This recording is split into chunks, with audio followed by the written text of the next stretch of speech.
If you keep reaching for your phone and hating yourself for it, scrolling for hours you can't account for, and calling yourself an addict, I want you to consider this. You're not addicted to your phone. You're starving for something real. The phone isn't the hunger. It's the thing you keep grabbing because the real food is nowhere in reach. We've decided the problem is the device, that it's hijacked us, rewired us, made us helpless against its glowing pull, and the screen is designed to be pulled at. That part is true. But blaming the phone misses something underneath. You don't reach for it most when you're full. You reach for it most when you're empty. Lonely, anxious, bored, disconnected, aching for something you can't quite name. The phone isn't creating that emptiness. It's just the nearest thing to fill it with, and it never quite does. Let me give you a picture for it. Imagine being genuinely hungry, real, physical hunger, and the only thing within reach is a plate of candy. You eat it.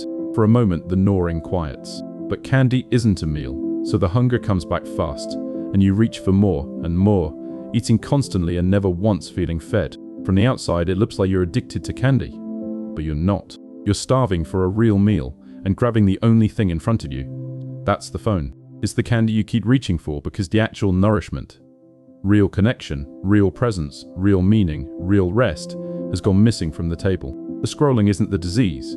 It's the symptom of a hunger that isn't being fed. So when you catch yourself reaching for the screen for the 100th time, the question isn't, why am I so weak? The question is, what am I actually hungry for? Because underneath almost every compulsive scroll is a real human need, looking for a real human answer.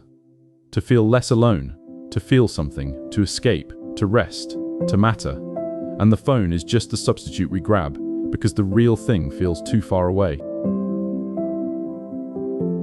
Let me tell you about someone.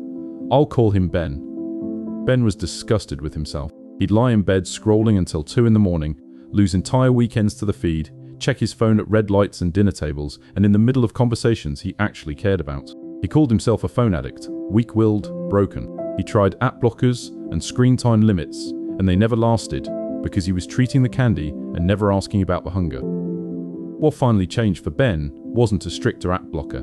It was the day he started paying attention to the moment before he reached for the phone. And what he found, every time, was a feeling. Loneliness, mostly.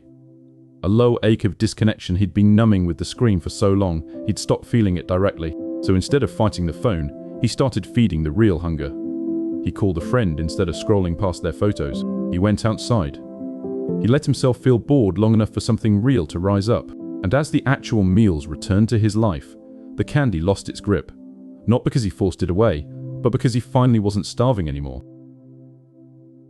There's real science under this. Researchers studying connection and addiction have increasingly pointed to a striking idea, that the opposite of addiction isn't sobriety, it's connection. Work on loneliness has found it triggers the same neural alarm as physical hunger, a real biological craving for human contact. And studies of heavy screen use keep landing on the same pattern. The compulsive reaching for the phone tracks closely with unmet needs.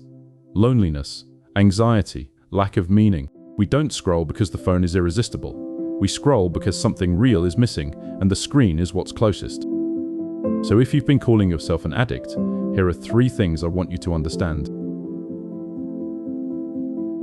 First, find the hunger under the habit. The next time you reach for the phone without thinking, pause for 1 second and ask what you were feeling just before.